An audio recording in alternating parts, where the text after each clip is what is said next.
Olá, leitores! Para ter acesso ao audiolivro completo, basta assinar nosso canal do Telegram por R$ 18 e você tem acesso a esse e a muitos outros livros. Leia o QR Code na tela, ou procure no Telegram por @comamorlivros. Espero vocês por lá. O Trem da Meia-Noite. Matt Haig. Livro 2. Para Andrea. Lua de mel.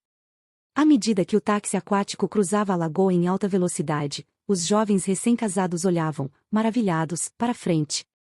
Wilbur apertou a mão de Meg e se aconchegou nela, os dois sentados na parte de trás do pequeno barco, o sol brilhando na superfície da água. Eu te amo, Sr. Bud, disse ela, com a voz saindo tão natural quanto o ato de respirar. Eu também te amo, Sra. Bud. Meg riu, baixinho, achando aquilo engraçado e formal ao mesmo tempo. Eles deram as mãos enquanto o barco seguia roncando em direção à cidade, os dedos entrelaçados como raízes emaranhadas. Era 9 de agosto de 1974. Wilbur desviou o olhar da paisagem e se voltou para a pessoa que conhecia desde a infância. A gente vai ser sempre assim, não vai? Perguntou Meg. Ele sorriu, tranquilizando-a. Claro. Por que não seria? Eles se beijaram enquanto a lagoa se fundia com o grande canal. Não sei.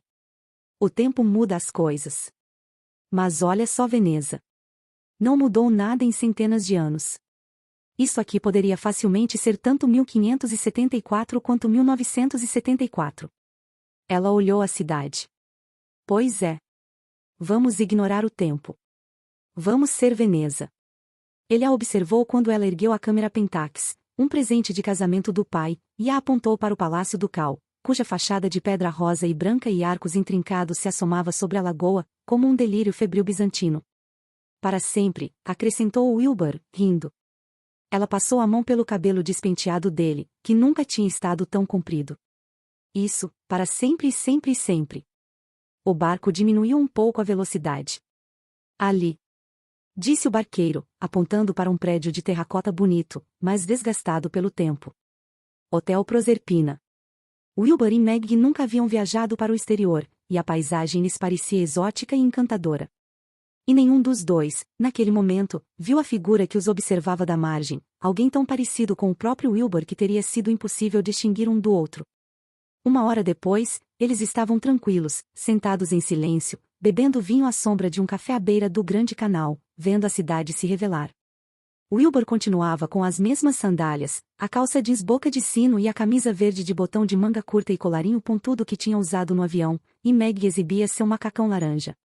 Ele disse que ela parecia uma estrela de cinema, e ela o mandou parar de ser piegas, mas sorriu mesmo assim. Um vaporeto cheio de turistas passou. Meg começou a relembrar a cerimônia do casamento. Nunca vi sua mãe tão feliz, comentou. Ela não mencionou, Meg fez uma pausa. Não queria estragar o momento. O Douji? Não. Ela não falou dele. Nunca vi a mamãe assim. Não desde tudo o que aconteceu. Acho que o Jin ajudou. Seu pai também. Quem diria? Disse Meg, sorrindo sob a luz do sol. Quem diria o quê? Você, recostado na cadeira, feito um imperador. Só estou feliz. Como deveria estar. É nossa lua de mel. Wilbur sentiu que ela o observava com mais atenção. Você não está pensando na livraria? Ele fez que não com a cabeça. Não, acredita? Mentiu Wilbur. Ou melhor, meio que mentiu. Não agora. Estou pensando em você. E é um pensamento que não me sai da cabeça. E aquilo, na época, parecia tão simples, aquele contentamento. Como um riacho que flui por entre os dedos, eles achavam que seria sempre assim e que o riacho jamais secaria. Ele simplesmente continuaria fluindo, e eles nunca precisariam se perguntar de onde ele vinha. E nunca teriam de fazer o esforço de pegar a água com as mãos e bebê-la, como se a vida pudesse permanecer uma lua de mel para sempre. Depois do vinho, caminharam em direção à igreja de São João Esmoler. Meg cantarolou um trecho de sua música favorita, Bridge over Troubled Water, quando avistaram a ponte de Rialto à distância. Passaram por casais italianos elegantes, com camisas abertas e vestidos estilosos. Um músico de rua tocava acordeão.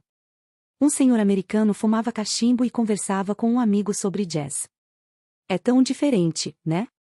Comentou Meg. Seu olhar percorreu o entorno, reparando nas cores.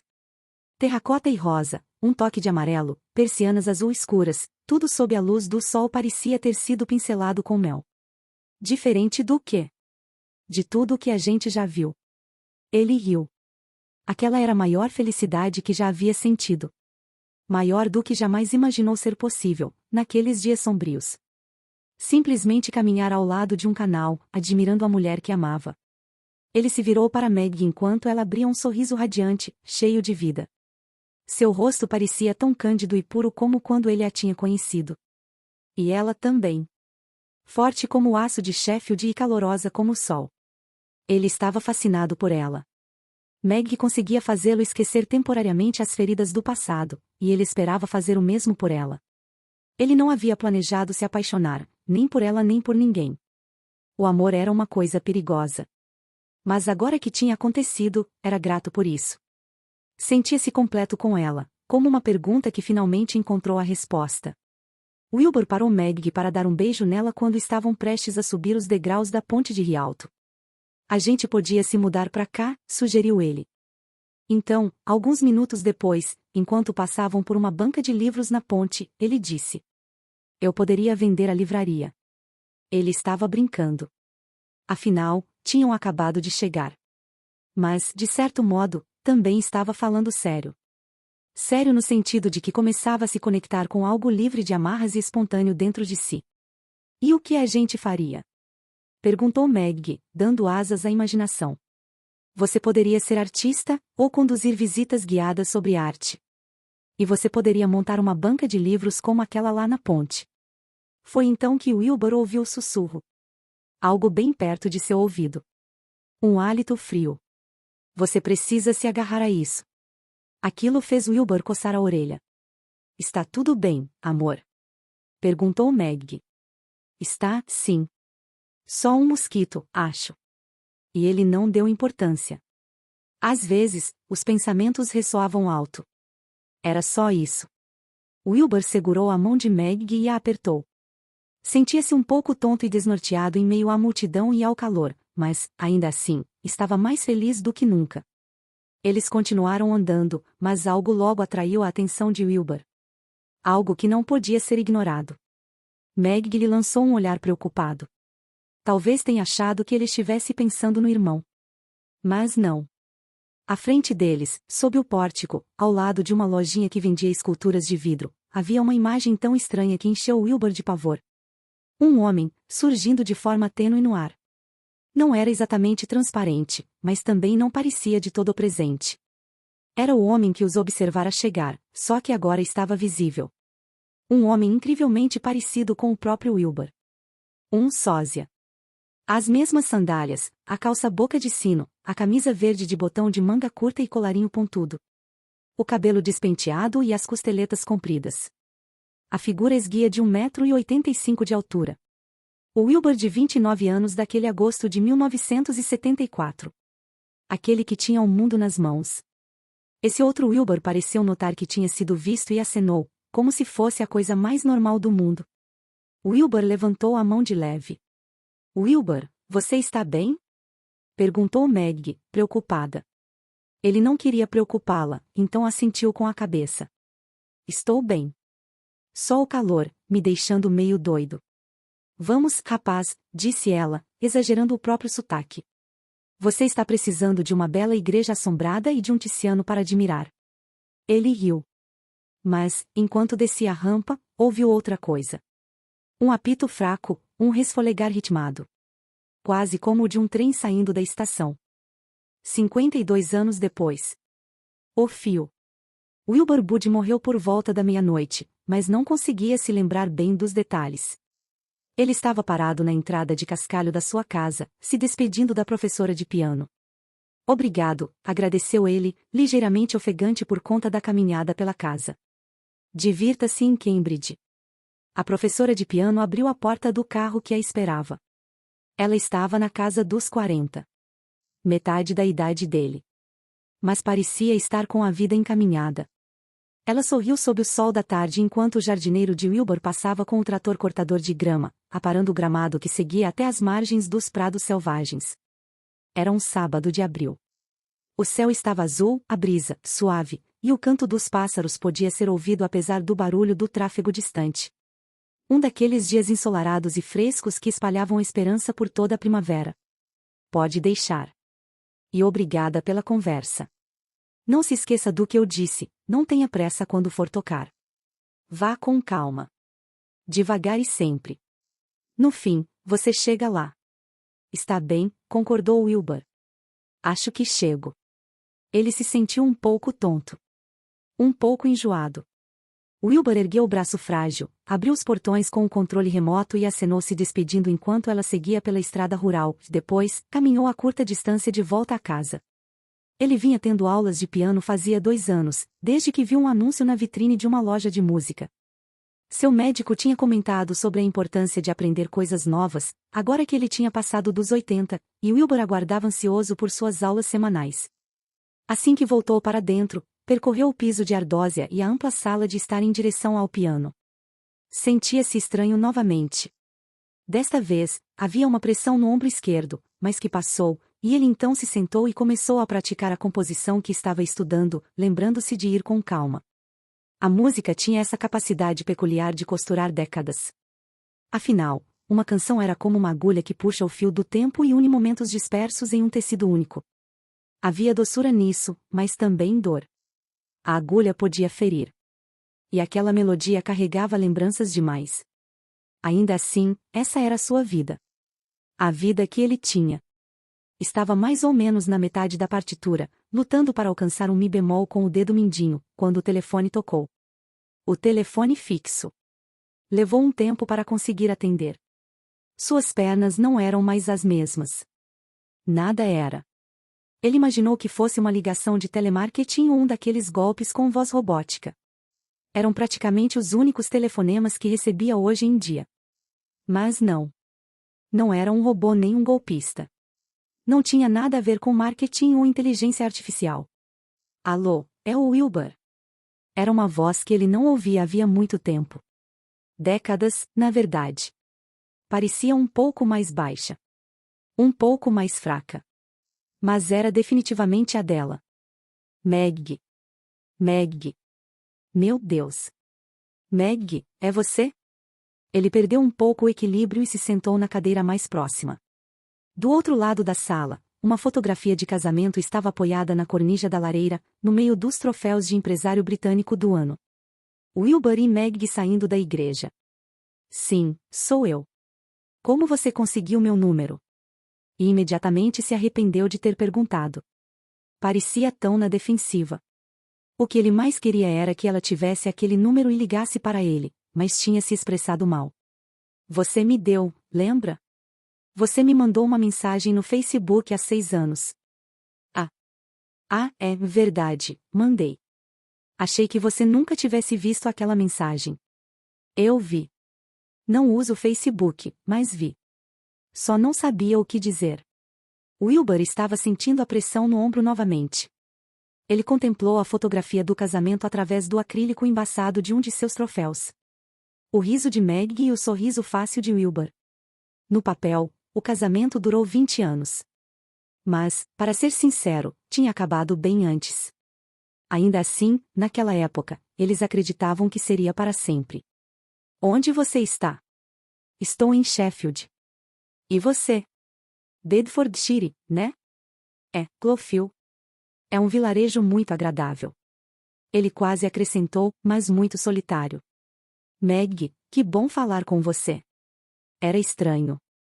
Depois de todos esses anos, ele não sabia mais falar com ela. Era como se o passar do tempo tivesse criado uma formalidade entre os dois. Como pode alguém com quem você dormiu por tantas noites se tornar uma desconhecida ao longo de anos de silêncio? Como se, a não ser por breves interlúdios, o estado normal das pessoas fosse viver bem longe umas das outras. Ele tentou outra vez. Tem coisas que venho querendo dizer. Perguntar. Para reparar meus. Não seja bobo, Wilbur. São águas passadas. É tão engraçado você dizer isso. Comecei a tocar piano. Ele olhou para suas mãos envelhecidas e calejadas pelo tempo. As veias pareciam um mapa de uma cidade desconhecida. Tenho aula todo sábado. E acabei de tocar Bridge Over Troubled Water, e me lembrei de como você adorava essa música. Isso me fez voltar no tempo. Os bons e velhos tempos. Sim. Os bons e velhos tempos. Wilbur. Aquele segundo Wilbur soou mais firme. Ele se deu conta de que estava falando sem parar, sem perguntar sobre ela. Perdão, Meg. Como você está? Faz tanto tempo. Vi na internet que você fez uma exposição de arte em... Ah, isso foi há anos, interrompeu ela, meio timidamente. Quase não exponho mais. Ele temia que ela estivesse prestes a lhe dizer que ia morrer. Este parecia ser o principal motivo quando as pessoas do seu passado entravam em contato com ele.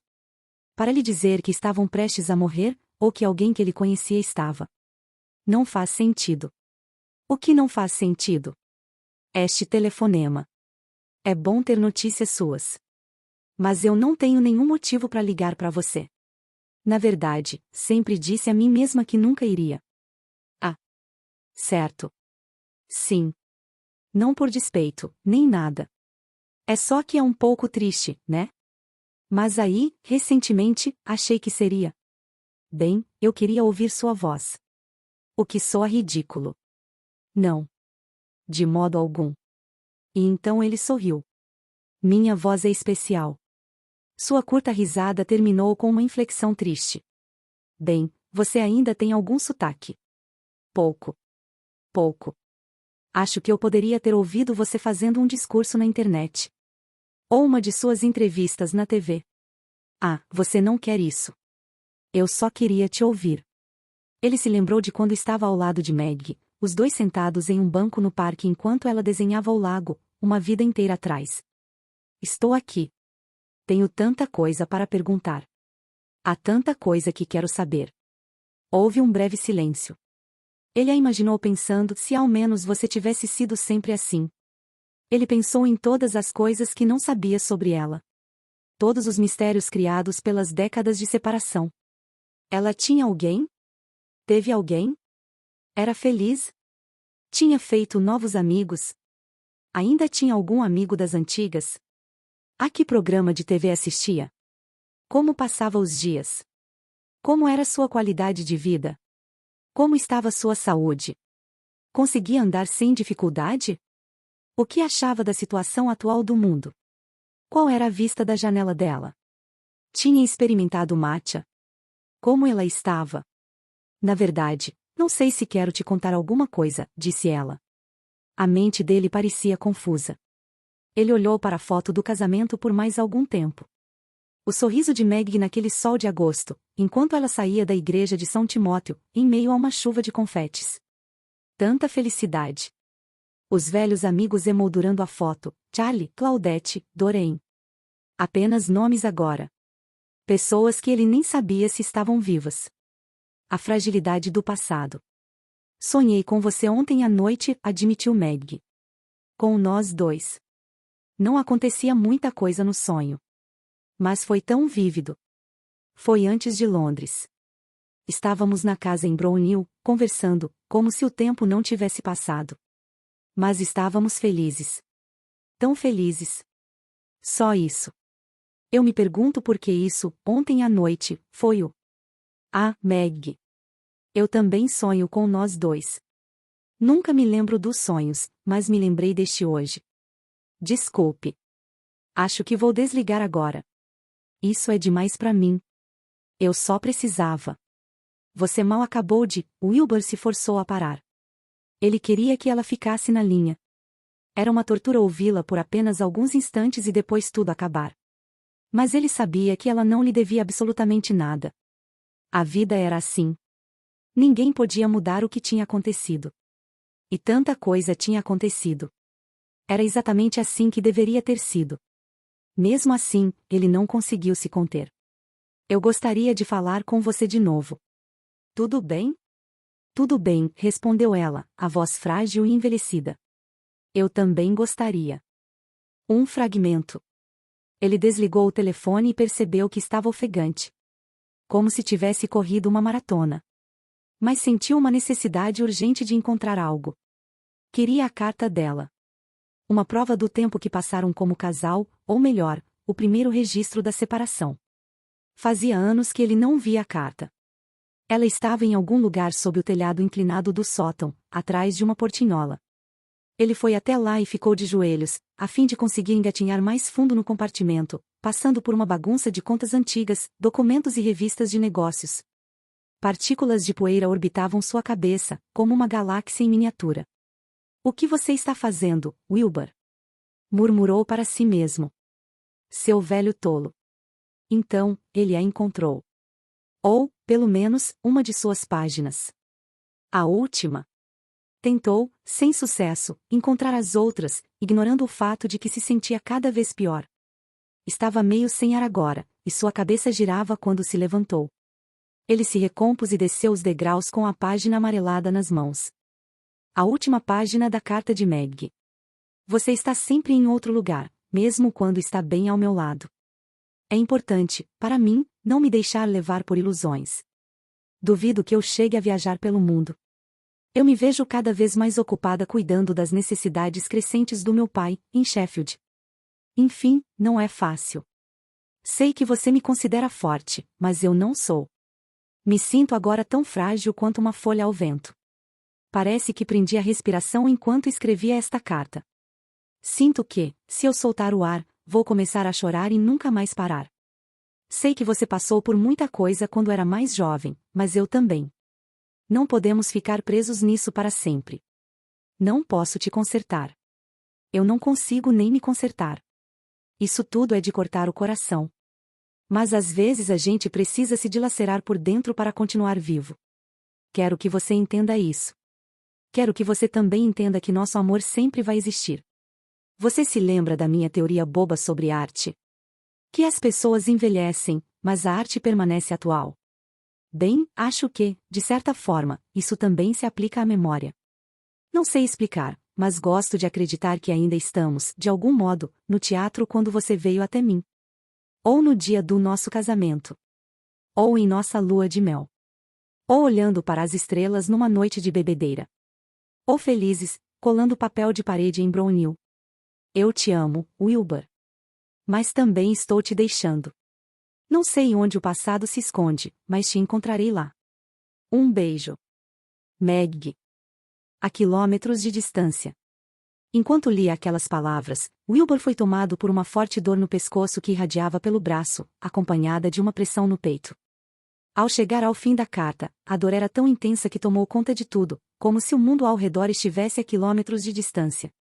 Ele cambaleou para fora da casa a fim de pedir ajuda a Josh, o jardineiro, ocupado no cortador de grama. Wilbur chegou ao gramado antes de desmaiar, enquanto a carta ficou caída na casa, sobre os azulejos da cozinha, para nunca mais ser lida. A estação Wilbur. Wilbur não acordou na ambulância. Ele não acordou no hospital Bedford. À 00:01, seu coração bateu pela última vez. Ele estava morto. E o curioso sobre a morte é que não há como pensar que se está morto quando se está morto. Como a vida, ela chega como um fato que dispensa explicação. O que não quer dizer que a experiência não tenha sido confusa. Ou inquietante. Com certeza acabou sendo assim. Mas, a princípio, logo após sua morte, ele havia sentido uma luz. Não era exatamente aquela luz branca sobre a qual ele tinha ouvido falar. Não era algo em direção ao qual seguir, mas algo que já estava lá. Era mais um amarelo suave, como o sol que atravessa uma espessa camada de nuvens. Ele teve uma breve sensação de calma. Uma harmonia. Talvez fosse isso. Talvez fosse ser assim. Ficar pairando em uma luz dourada por toda a eternidade. Uma alma suspensa em um vazio feliz. Uma existência fora do tempo ou das pressões ou das preocupações. Mas então ele se sentiu em queda livre, ganhando uma espécie de peso, até que aterrissou de volta dentro de si mesmo. Ou algo que parecia ser ele. Algo como um corpo. Ele olhou ao redor. Estava em um lugar mais escuro agora, mas ainda conseguia enxergar bem. Havia uma parede de tijolos vermelhos atrás dele e um piso pavimentado sob seus pés. Parecia um pouco com a primeira estação de trem que ele conhecera, mas, em vez de uma placa indicando Sheffield, havia uma com o nome Wilbur. Sua maneira de vivenciar a morte era como uma espécie de estação de trem. Uma plataforma deserta, no meio do nada. Sem trens. Isto aqui é, disse ele, ofegante. Mas estava tão chocado que não conseguiu terminar a frase. Até o fato de conseguir falar era um choque. Sua mente reverberava, como se ecoasse a batida de um gigantesco símbolo cósmico. O chão pavimentado terminava a poucos metros à sua frente, num declive em direção aos trilhos de aço e dormentes de madeira de uma linha férrea. Ele viu algo girando no ar. Um pequeno papel retangular. Ele estendeu a mão e o pegou. Uma passagem, com as seguintes palavras datilografadas. Somente ida. Trem da meia-noite. Horário da partida, 0h01 domingo, 19 de abril. Tem alguém aí? Mas não havia ninguém ali. Não havia nada a fazer a não ser esperar. O trem da meia-noite. O mais estranho de tudo, considerando-se que aquilo era morte, era que ele conseguia respirar melhor agora do que havia conseguido durante anos. Não era, obviamente, respiração de verdade. Mas dava a mesma sensação. Era algum tipo de memória procedural da alma. Assim como ele tinha a sensação do próprio corpo. Mas não. Não era exatamente a sensação do corpo real dele. O corpo em que ele estava agora não doía, nem estava rígido. Seus dedos pareciam capazes de tocar piano com facilidade. Ele olhou para baixo e viu que usava calça jeans boca de sino e uma camisa verde de botão de manga curta com colarinho pontudo. Os dedos dos pés apareciam para fora das sandálias que ele não calçava desde os anos 70. Ele não tinha mais joanetes. Olhou para seus braços, bronzeados e fortes. Sentiu a pele jovem do rosto. Não exatamente jovem, ele conseguia sentir a aspereza da barba por fazer, mais firme e relativamente lisa. A não ser pelas duas grandes costeletas. Havia uma energia dentro dele. Era algo palpável. Uma espécie de chama que havia tremeluzido e se extinguido com o passar dos anos, mas que agora estava de volta, pronta para ser usada. Aquele era o grande problema da vida. Ela nos dava um dia após o outro, de modo que cada milagre valioso se tornava tão banal que acabava passando despercebido. Mas agora ele se sentia assim novamente. Vivo. E então ouviu algo no ar. Um som agudo, crescente. Um ruído mecânico. Um ritmo acelerado, cada vez mais forte, acompanhado de um apito. Um trem. Conforme o trem se aproximava, Wilbur viu colunas de fumaça. Era uma locomotiva a vapor. Ele reconheceu a locomotiva expressa de passageiros com 3 cilindros, completa, com vagões a reboque. Ele sabia disso porque, quando menino, tinha exatamente esse trem, só que em miniatura. Era seu brinquedo favorito. O Duque de Gloucester. Parecia igual, porém maior, brilhando com uma magnificência azul escura profunda. Mas, em vez de estar escrito Duque de Gloucester na placa cinza na lateral da caldeira, o que se lia em letras pretas em negrito, era o trem da meia-noite. Alguém desceu do primeiro vagão. Uma mulher de aparência antiquada, mas não particularmente idosa. Ela estava vestida no estilo de uma época passada. Talvez da mesma época do trem, saia lápis longa, blusa recatada, chapéu clochê. Tinha a postura perfeita e uma boca pequena e austera. Ele achou que a reconhecia de algum lugar. Bom dia, eu estava esperando por você, disse ela com a voz ligeiramente trêmula, em um inglês cadenciado e antigo que lhe pareceu imediatamente familiar, mas ele não conseguia se lembrar de onde. Perdão, disse Wilbur. Desculpe a pergunta, mas quem é você? Vamos começar pelo meu nome. Eu sou a Agnes e este é o trem da meia-noite. A morte também parecia ser a morte do sentido. Sinto muito mesmo, disse ele. Exasperado, perplexo, assustado. Mas, desculpe novamente a pergunta, do que diabos você está falando? Do que Agnes estava falando. Quando você era menino e frequentava a livraria Bagdali, anos antes de trabalhar lá, você interagia com uma senhora que administrava a loja, disse Agnes. Aquela senhora era eu. Senhora Bagdali. Exclamou Wilbur, como se a ficha tivesse caído. Senhora Agnes Deborah Marilis Bagdali, da livraria Bagdali, Commercial Street, Sheffield. Naquela época, antes de Wilbur saber da existência da livraria, a parte de dentro era muito charmosa, mas, por fora, era um lugar bem discreto, a não ser pelo fato de ficar ao lado de uma padaria. As pessoas que paravam diante da vitrine para olhar os livros também sentiam o cheirinho do pão, e isso tinha um efeito quase mágico, como se os exemplares que observavam tivessem aquele aroma de recém-saídos do forno. Era uma livraria que tinha prosperado por 3 motivos. Primeiro, não havia concorrência, já era a única livraria em uma cidade de quase 500 mil habitantes. Segundo, era o tipo de loja em que ninguém se sentia constrangido de entrar. Em parte, porque havia uma cadela Fox Terrier de pelo duro chamada Clementine, que sempre se deitava em qualquer pedaço de chão que não tivesse sido tomado por pilhas de romances policiais. E o terceiro motivo, o principal, era a própria dona da livraria, a senhora Bagdali. Ela era de Norwich, mas havia se mudado para Sheffield e aberto a livraria depois que o marido morreu nas trincheiras de Ypres. Agnes Bagdali amava livros e amava pessoas, e acreditava que a vida seria melhor se todos lessem mais romances de mistério. Além disso, ou por causa disso, ela tinha uma habilidade quase sobrenatural de indicar o livro certo para cada leitor.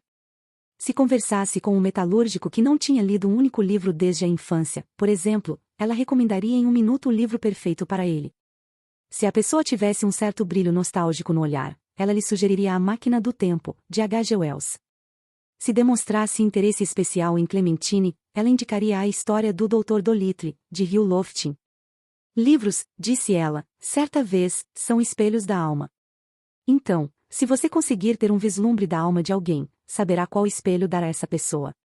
A livraria tinha crescido. Mas, em dado momento, a saúde de Agnes se deteriorou e o filho, Arthur, assumiu o negócio. Ora, Arthur Bagdali era esforçado, mas não tinha o charme da mãe nem seu talento para vender livros. E, com o passar das décadas, a paixão, a venda personalizada e até a Fox Terrier acabaram dando lugar a uma rotina que apenas mantinha a loja funcionando no automático. Ainda assim, Wilbur sempre gostava de frequentar o lugar quando era criança, na década de 50, muito depois de Arthur, o Sr. Bagdali, como ele o conhecia, ter assumido o comando. Wilbur adorava ficar por lá, mesmo quando o Sr. Bagdali chamava a atenção dele por nunca comprar nada. Ele também interagiu com Agnes Bagdali algumas vezes, já idosa, com dificuldade de respirar por causa de uma bronquiectasia, sentada em sua poltrona enquanto lia Raymond Chandler, Patricia Highsmith ou algum outro romance policial sombrio. Frequentemente ela repreendia o filho pela forma como ele administrava a livraria, por sua recusa em seguir seus princípios de venda ou, simplesmente, o mandava tratar Wilbur com mais educação. E lá estava ela agora, diante dele. A mulher gentil, mas imponente e aparentemente inabalável que ele conhecera, como aquela fotografia antiga guardada no fundo do depósito da livraria Bagdali. Pode me chamar de Agnes, por favor. Wilbur tinha 81 anos, e também estava morto, mas assentiu com a cabeça, como um aluno obediente. Desculpe. Agnes. Você me conheceu perto do fim da minha vida, mas o que vê agora sou eu em 1921. No meu auge. Confirmou Agnes. Quando eu era feliz, um ano antes de abrir a livraria. Certo. Uma breve melancolia tomou conta do rosto dela. Um arrependimento profundo demais para ser posto em palavras. Ela se recompôs com uma inspiração profunda e endireitou a postura. E, então, contou tudo a ele. A escolha de Agnes. Eu sou um fantasma. Mas não um fantasma comum. Estou aqui para ser sua guia pela vida. A que você acabou de viver. Mas... Veja bem, meu rapaz, sei que você morreu aos 81 anos, mas olhe só para você. Jovem e bonito. Ele olhou mais uma vez para a pele macia das mãos. Eu sou, de certa forma, seu manual de instruções particular. E o trem da meia-noite é simplesmente a viagem que todos fazem no fim da vida. Nem sempre é de trem. Mas em geral é por um meio de transporte. Seu pai foi de avião. Wilbur refletiu sobre aquilo. Soava-lhe familiar. Ele se lembrava de ter conversado com alguém recentemente sobre vida após a morte, mas não conseguia recordar os detalhes. Era estranho. Ele conseguia se lembrar de coisas de décadas atrás, como Agnes Bagdali, mas os dias que antecederam sua morte permaneciam nebulosos. Era como se a morte fosse uma névoa que se espalhava e depois ia se dissipando aos poucos. Como você sabe de tudo isso? Como eu disse, não sou um fantasma comum. Ao assumir esse papel, ao escolher ajudá-lo, fui dotada de conhecimento. Sou essencialmente o espírito de Agnes Bagdali. mas com alguns atributos extras que parecem me ter sido concedidos para guiá-lo. Você atravessa as paredes da eternidade e isso acontece. Acho que uma forma de me descrever é que sou a alma de uma livreira combinada com a realidade do tempo e do universo. Então, sei todo tipo de coisa. Sobre você, principalmente. E o que é isto aqui, afinal? Isto é a morte. Onde a vida passa diante de seus olhos. É assim que acontece. Rápido e devagar. Como a vida. Embora aceitasse a realidade da própria morte, Wilbur demorou um pouco para assimilar os detalhes. Ele olhou para Agnes com irritação. Não. Para. Isso não é real. É algum tipo de delírio, de pensamento residual, como aqueles impulsos do cérebro depois da morte. Eu vi algo sobre isso uma vez, sobre como as ondas cerebrais continuam por um tempo após a morte. Ele tentou se convencer de que ela, obviamente, não passava de algum tipo de alucinação, e não era falta de educação ser grosseiro com uma alucinação. Mesmo assim, ele se sentiu mal pelo tom que usou. Ela tirou um fiapo de penugem do ombro e, em seguida, abriu um breve sorriso.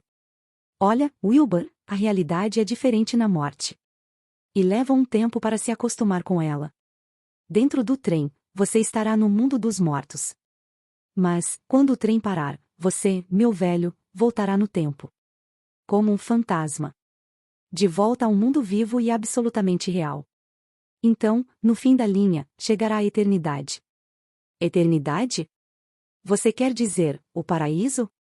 Bem, isso depende. De quê?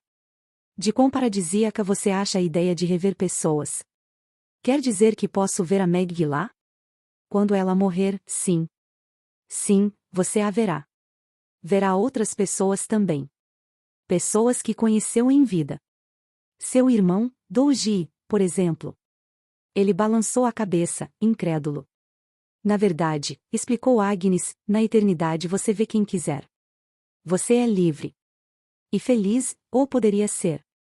Enfim, tudo junto e misturado. Poderia ser? Sim. A felicidade depende de como você vê sua vida. Esse é o objetivo deste trem. Ele serve para ajudá-lo a entender sua vida, a descobrir de fato como ela foi. Agora, sua hora chegou, meu velho. Sua passagem, por favor. Ele olhou em volta. Percebeu que a estação de trem não era bem uma estação, afinal. Era apenas uma plataforma. E a plataforma era pouco mais comprida que o trem. O chão pavimentado terminava em uma linha irregular, como um papel rasgado, e, mais além, o nada. O lugar inteiro parecia suspenso no cosmos. Não havia, literalmente, para onde ir. Então, depois de alguns segundos de hesitação, Wilbur foi até Agnes e lhe entregou a passagem. E, sentindo uma pontada de apreensão, embarcou no trem. O céu amarelo. Era um vagão antiquado. Em vez de fileiras de assentos, havia apenas 2 longos bancos estofados, um de frente para o outro. O estofamento era feito de um rico veludo verde. O piso era de madeira envernizada. As paredes ao redor das janelas eram revestidas de painéis de madeira escura. O trem começou a se deslocar. A viagem começou lenta, e Wilbur permaneceu parado, rígido, olhando pela janela. A placa com o nome Wilbur desapareceu. E lá vamos nós. Sorriu Agnes. Ele esperou, hesitante, para ver o que aconteceria quando o trem deixasse a plataforma e desaparecesse no nada. E o que aconteceu foi que o trem avançou por uma espécie de escuridão rodopiante, onde fios de luz ocasionais serpenteavam pelo escuro como fios de algodão. Wilbur então notou seu reflexo. Foi um choque. Ele tinha voltado mesmo a ser jovem. Seu rosto estava liso e exibia 2 costeletas largas. Seu cabelo batia nos ombros. E era castanho avermelhado, não grisalho. E carregava um pouco do antigo volume. Ele tinha uma boa postura. E parecia ser de 1974. Saudável, com uma vibe hippie. Wilbur não gostava de sua aparência na época, mas agora percebia que, no passado, não tinha sido um homem feio. Ele esticou a coluna um pouco mais. Opa, murmurou ele quando o trem sacudiu violentamente por alguns segundos. Aquilo o fez cair para trás em um assento. Você voltou para a idade em que esteve mais próximo do seu verdadeiro eu, comentou Agnes. Essa é uma peculiaridade dos fantasmas, e uma bem interessante, eu diria. Pode me chamar de sentimental. Wilbur olhou para a camisa de manga curta e a calça boca de sino. Ele se lembrava delas pelas fotografias. Veneza, falou. A primeira vez dele no exterior. Tenho a mesma idade que tinha na minha lua de mel. 29 anos. Sim, então isso significa que essa foi a época em que você era, bem, sua melhor versão. Ele se virou para a janela outra vez. Era como olhar para um tipo singular de pintura impressionista. Havia um céu amarelo, ictérico, um tanto sinistro. Ao fundo, um indecifrável borrão de pessoas e objetos. Mas, no primeiro plano, as coisas tinham um pouco mais de nitidez. Prédios, que não pareciam estar totalmente fixos, oscilavam de leve, mais como barcos no mar do que como estruturas solidamente presas à terra. Então, onde estamos? Para onde vai este trem? Não para onde, Wilbur, respondeu ela, com um risinho melancólico. Para quando? O verdadeiro eu. Não era noite, mas também não era dia, nem era algo entre os dois. O céu, Wilbur logo perceberia, era como a própria memória. Podia conter todas as coisas ao mesmo tempo. Um caça de combate inclinou-se num ângulo perigoso. Aquele é o avião do seu pai, o que ele tentou pilotar em meio ao fogo inimigo na guerra. Wilbur ergueu os olhos para o velho Hurricane. O quê? Como você sabe disso? Eu já falei. Sou o universo. Não quero parecer arrogante, mas sei tudo sobre seu passado, mesmo antes de ser o seu passado.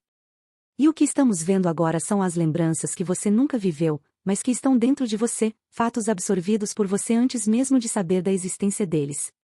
O avião explodiu no céu e desapareceu. Wilbur o procurou, mas ele tinha sumido, e ele sentiu sua ausência como um luto renascido. Havia imaginado aquela cena 1000 vezes, passado incontáveis horas quando criança olhando para as nuvens e pensando naquilo, imaginando o que o pai teria pensado em seus últimos momentos. Era uma coisa estranha, lamentar a morte de alguém que ele nunca conheceu. O homem que morreu como herói, meses antes de ele nascer. Como ver as ondulações em um lago, mas nunca a pedra que as causava. E era ainda mais estranho, agora, ver como a morte do pai tinha sido rápida, considerando o tempo que ele passou pensando naquilo. Ele sentiu um aperto de pânico no peito. Uma dor avassaladora, sufocante, como se aquilo tivesse acabado de acontecer. Instintivamente, fechou os olhos. Agnes falou com ele. É muita coisa para assimilar, admito. Eu entendo. Mas você precisa olhar pela janela sempre que possível. Não quero parecer pedante, mas o objetivo de uma vida inteira passando diante dos olhos é justamente olhar para ela. Então, Wilbur se obrigou a olhar. Lá fora, as coisas estavam ficando um pouco mais reais. A silhueta de uma cidade começava a surgir. Telhados baixos de casas geminadas. Um campanário distante. A torre do relógio da prefeitura. Wilbur notou que a paisagem não estava mais oscilando. E então, com um suspiro mecânico e um chiado, o trem parou. E o que acontece agora? Perguntou Wilbur, o coração ainda acelerado por ter testemunhado a morte do pai no céu. Você desce do trem. E depois, quando o ouvir chegando de novo, entra outra vez. É muito simples mesmo. Pela janela, ele viu um muro caído e uma vasta área com escombros. A princípio, não viu muito mais que isso. Agnes sorriu, como uma mãe apreensiva no portão da escola. Vá em frente, meu velho. Seu passado o espera. Mas me prometa uma coisa, você vai voltar para o trem quando ele chegar. Promete? Wilbur não tinha motivos para não voltar para o trem. Afinal, não queria perder a eternidade. Prometo. Em seguida, foi até a porta dianteira do vagão, pronto para desembarcar. O viajante do tempo. Ele abriu a porta do vagão. Agora estava em um lugar bastante iluminado. Sol e lindas nuvens de algodão. Olhou ao redor e viu os escombros. Quilômetros de poeira e tijolos. Fragmentos de paredes, como peças perdidas de um quebra-cabeça gigante. Havia um cartaz publicitário em uma delas, praticamente intacto. Um anúncio antigo. Uma ilustração estilizada de um cisne em pé sobre uma caixa de fósforos. Tudo lhe parecia vagamente familiar, mas ele só se situou quando viu a fileira de casas vitorianas. Ele conhecia aquela rua. Era a Glossop Road. Em sua cidade natal. Sheffield. Estava de volta à mesma rua no norte da Inglaterra que conhecera quando criança. Aquela que havia sido bombardeada pelos alemães no início da guerra, e que ainda parecia um terreno baldio anos depois. Ai, meu Deus, murmurou para si mesmo. Ele tinha dificuldade de processar a dimensão das coisas ou a verdade das emoções difíceis. Então, mesmo agora, recorria a murmúrios discretos para se acalmar. Ai, meu Deus. De repente, um barulho. Ou, mais precisamente, um conjunto de barulhos. Meninos gritando uns com os outros. Ele olhou um pouco mais adiante na rua e os viu. Meninos vestidos como se fossem de outra época, de 1945, ano em que ele nasceu.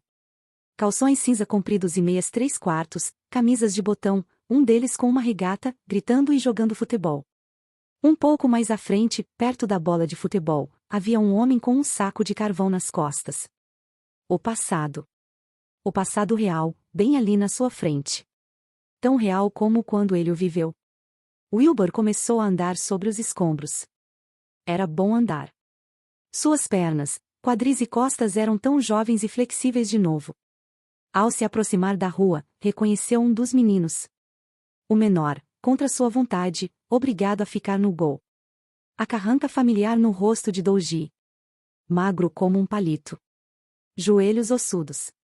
Um dos sapatos tinha a sola descolando na frente. Ele devia ter uns 7 anos. Dougie. Dougie. Ele estava perto agora. Perto o suficiente para que o irmão visse. Dougie. Dougie, sou eu, Wilbur. Dougie, seu moleque. Dougie puxou um fio solto de sua velha regata. Nem um esboço sequer de reação. Ele não consegue me ver. Sou mesmo um fantasma. O que se confirmou quando alguém chutou a bola e Wilbur se encolheu conforme ela descrevia um arco baixo em sua direção, atravessando seu peito e saindo pelas costas, sem que ele sentisse nada. Ali, na terra dos vivos, Wilbur era um mero observador. Um garoto alto também passou correndo por ele e se chocou com Dougie, que voou e caiu no chão. E Dougie, sendo Dougie, não reagiu bem. Ei, Bob, presta atenção. Idiota. Seu pirralho chorão. Bob Thomas. Daqui a 13 anos, você será detido por causa de uma série de roubos na Ecclesall Road e enviado para a prisão de Leeds. Já Dougie. Os outros garotos ficaram em volta, rindo. Dougie se levantou e partiu para cima de Bob, um menino com quase o dobro do tamanho dele. Dougie o golpeava com uma fúria infinita e manteve uma luta razoavelmente equilibrada por um tempo. Ah, Dougie, garoto, suspirou Wilbur. Você sempre foi assim, não foi? Bob, solta ele, disse um dos meninos. Aquela lá é a mãe dele. E então Wilbur viu que era verdade. Havia uma mulher empurrando um carrinho de bebê pela calçada. A mãe de Dougie. A mãe de Wilbur. Edith. Ela usava um vestido florido de mangas curtas que provavelmente tinha sido feito por ela. Estava com as bochechas coradas e parecia perdida, em uma espécie de transe. Então ela viu Dougie brigando, e seu semblante mudou. Ela fechou a cara. Largou o carrinho e andou até ele, tão determinada quanto um cão na porta de um açougue. Dougie, seu pestinha, vem aqui agora. Àquela altura, Bob tinha sossegado, mas Dougie ainda o golpeava. Wilbur observou Dougie fazer uma careta quando a mãe rapidamente o segurou pela orelha e o puxou para longe. Mãe? Disse Wilbur, enquanto ela passava direto por ele. Antes que ela chegasse ao carrinho, o bebê começou a chorar. Foi só então que ele se deu conta de que o bebê que ouvirá chorar era ele. Mortos contemplando seu passado. Era estranhamente bom se ouvir chorar. Ele não sabia por quê. Talvez porque ser bebê fosse a fase mais pura e otimista da vida, você chorava quando estava aflito e esperava uma solução. Mãe, me larga, pediu Dougie, enquanto os outros meninos voltavam a jogar. Wilbur o seguiu pela rua, direto até o número 77. Ele se lembrava de que a tinta da porta havia descascado e formado crostas, mas ela ainda não tinha chegado àquele estágio. Se o seu pai estivesse aqui, ele te daria uma surra daquelas. Papai está morto, mamãe. Hitler acabou com ele. Ela deu um tapa de leve na nuca de Dougie. Pare de falar isso na rua. Mas ele está. Eu sei muito bem disso, garoto. E ele não deixou nada além de mais uma boca para alimentar. Edith olhou para o pequeno Wilbur, como se ele fosse um problema a mais de que ela realmente não precisava. Ela havia encontrado uma maneira de lidar com o luto. E esta se chamava ressentimento. Ela abriu a porta. Inclinou o carrinho e empurrou o bebê Wilbur para dentro. Dougie a seguiu, mexendo na regata novamente. A porta se fechou. Wilbur tentou empurrá-la e se viu entrando através dela. Ele estava de volta à casa onde nascerá. De volta à pequena sala de estar, que parecia ainda menor por causa do papel de parede marrom, da roupa secando em varais que não cabiam direito na cozinha e da mesa ridiculamente grande. Não era bem uma mesa, ele se lembrou. Era um abrigo antiaéreo de aço que o governo deu para as pessoas que não tinham jardim, portanto, não podiam ter abrigos externos maiores e mais seguros. Quando era pequeno, Wilbur gostava de se sentar embaixo dele. Aquilo fazia-se sentir seguro, como se o pai que jamais havia conhecido ainda estivesse por perto. Talvez ele estivesse por perto. Talvez os fantasmas fossem apenas isto. Mortos contemplando seu passado. A ficha estava caindo, ele realmente tinha voltado. Estar morto não era se desvencilhar do tempo, mas se desvencilhar de suas regras. Ele entrou na sala. Dougie estava emburrado na poltrona enquanto a mãe tirava o bebê Wilbur do carrinho. Ela o colocou no ombro conforme Wilbur se aproximava. Ele deu uma boa olhada em si mesmo. Olá, eu. Cumprimentou ele. Então, percebeu algo. Algo realmente incrível. Os olhos do bebê, que vagavam, de repente pararam. O bebê estava olhando para ele. Aquele pequeno Wilbur vivo estava, de algum modo, encarando a si mesmo morto. O fantasma. Olá? Wilbur. Sou eu, você. Ele acenou para sua versão bebê. Então se deslocou um pouco. Os olhos do bebê o seguiram, não havia dúvida. Eu sou o seu fantasma. Sim. Você sou eu e eu sou o fantasma. Ele não conseguia mais se ver como Wilbur, mas como o fantasma de quem ele havia sido. Eu já fui você. Minha vida acabou agora. E o que acontece no fim da vida é que você tem a chance de viajar por ela. O fantasma abriu um largo sorriso. Então o bebê começou a chorar. Desculpe, consolou o fantasma. Sinto muito. Sua mãe foi até a cozinha e esvaziou a bolsa. E, com grande preocupação e mãos trêmulas, separou de forma meticulosa cada moeda, até mesmo cada centavo e cada meio centavo, em pilhas separadas para serem contadas. O fantasma ficou ao seu lado e, mesmo sabendo que seria inútil, lhe disse que um dia lhe compraria uma casa. Ah, George, disse ela, baixinho, conforme a ternura a dominava. Eu queria que você estivesse aqui. Eu queria que você não tivesse me deixado sozinha com mais uma boca para alimentar. Ela ficou ali parada por um tempo, perdida em suas emoções, e então voltou a atenção para Dougie. Agora, escute aqui.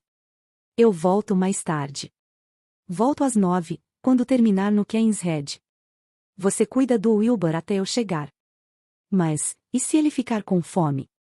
Ele não vai ficar com fome. E se eu tiver fome? Dougie, você já jantou. Purê de batata. Jimmy Gover come torta de carne e rim. Edith suspirou. Que bom para o Jimmy Gover. 2 minutos depois de Edith sair de casa, o fantasma viu seu irmão tentando consolar um bebê que chorava. Só um instantinho, Wilbur, disse ele ao bebê, com ternura. Tenho algo para te mostrar. E então subiu correndo a escada estreita. O fantasma olhou para trás. Viu os sapatos de Dougie na cozinha, a sola pendurada de um deles e o couro empoeirado e rachado. Dougie desceu a escada segundos depois, desta vez devagar, com um trem de brinquedo nas mãos, segurando a locomotiva e os 3 vagões e deixando os 2 do meio suspensos um pouco no ar. Você sabe o que é isto? O fantasma observou a ingenuidade do seu eu-bebê. Este é o Duque de Gloucester. O maior trem que já existiu. Uma locomotiva expressa de passageiros com 3 cilindros. O primeiro do mundo inteiro. O bebê deu um gritinho e cerrou as mãozinhas, com o rosto vermelho. Provavelmente era uma cólica, mas passou. Não. Disse Dougie. Está tudo bem, eu juro. Durante toda a vida, Wilbur acreditou que sua mãe tivesse economizado para conseguir comprar o trem, porque, claro, ele não tinha qualquer lembrança daquele dia nem do que seu irmão estava prestes a confessar logo em seguida. Peguei ele na Redgates. É uma loja de brinquedos enorme. Eu vi o trem na vitrine, porque ela fica no caminho da escola. Eu sei que roubar é errado, mas também é errado que uma criança não tenha um brinquedo como todas as outras crianças só porque o Adolf derrubou o pai dela das nuvens. Eu disse para a mamãe que um garoto da escola estava se mudando e doando os brinquedos, e não sei se ela acreditou, mas ela me deixou ficar com ele. O fantasma viu seu rostinho de 6 meses olhando para cima com olhos arregalados e um gorgolejo de amor para Dougie e o trem. Você está sorrindo! Exclamou Dougie, com uma ternura que surpreendeu o fantasma. Wilbur, isso é um sorriso no teu rosto. O momento foi interrompido por uma forte batida na porta. Dougie colocou o trem no chão e o bebê no berço. Já volto, Wilbur. Vou ver quem é.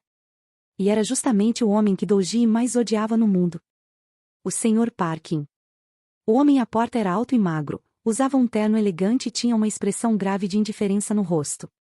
O fantasma o reconheceu na mesma hora. Sr. Parkin, o senhorio. Naquela época, ele era dono de todas as casas da Glossop Road e de muitas outras.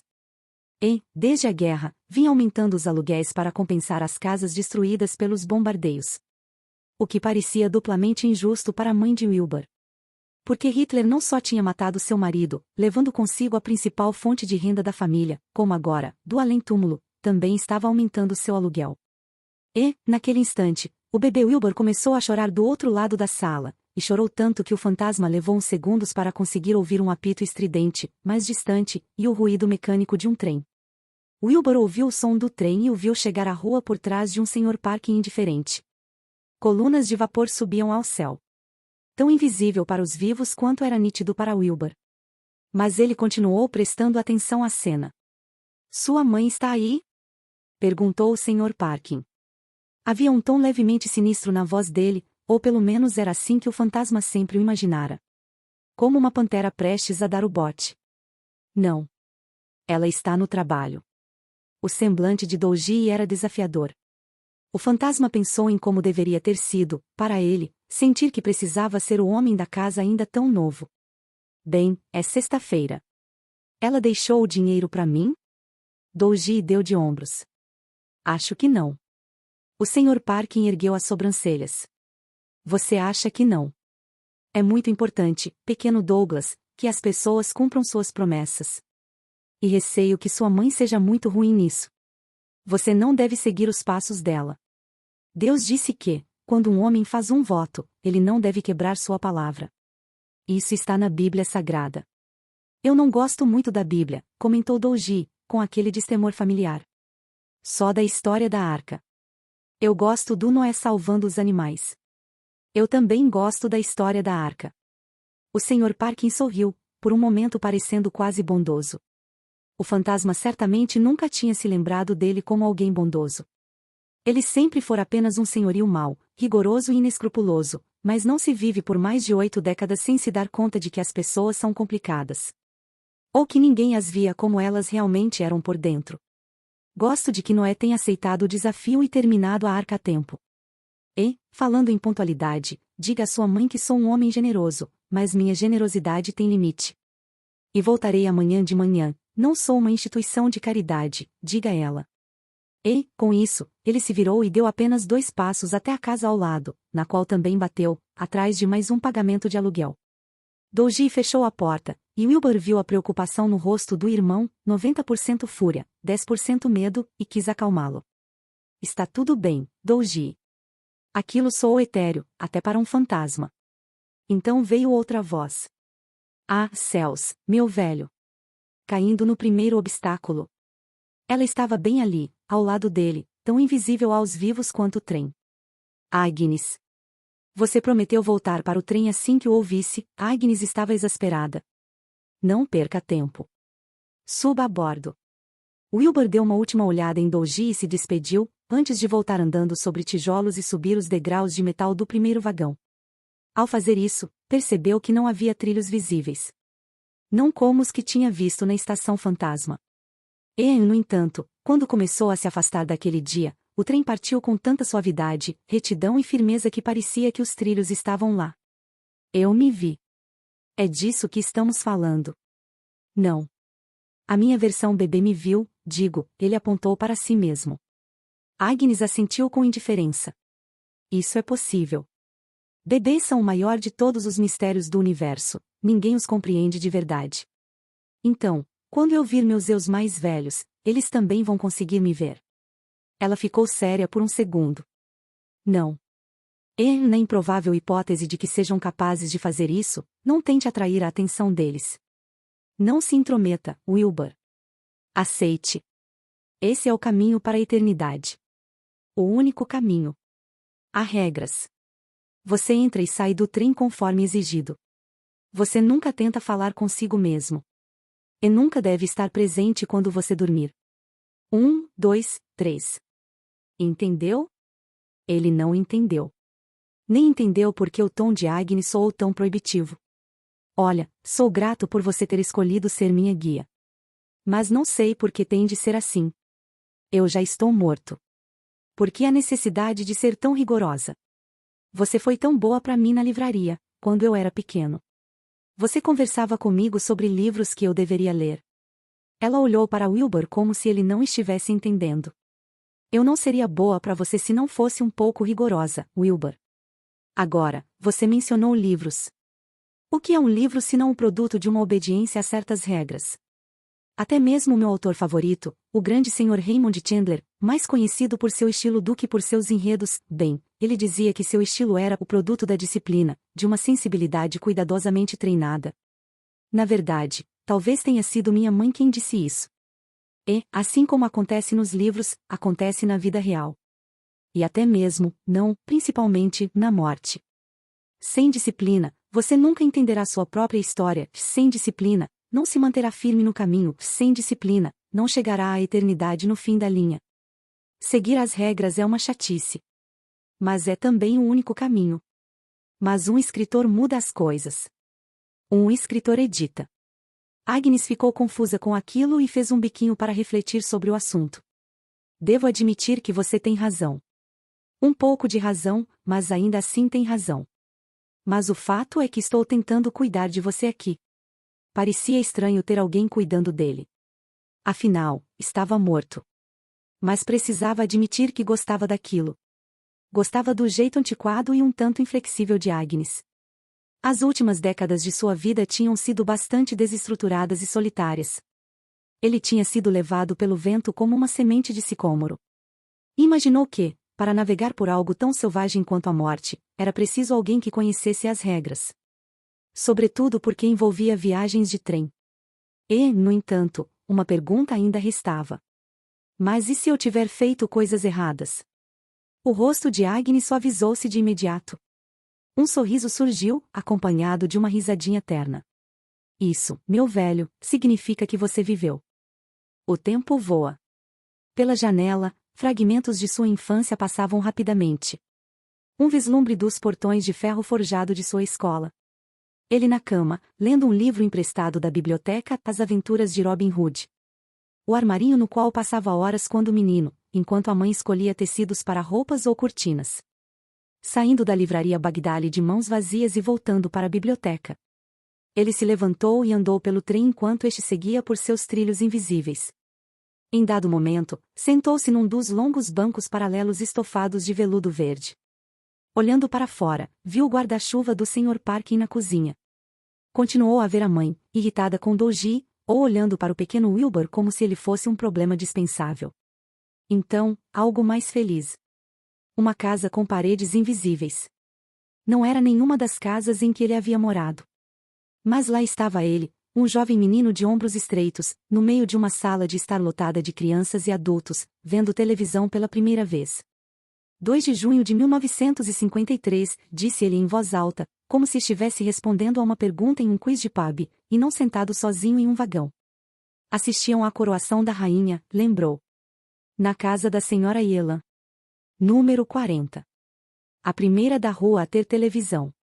Tudo do que ele realmente se lembrava daquele dia era comida.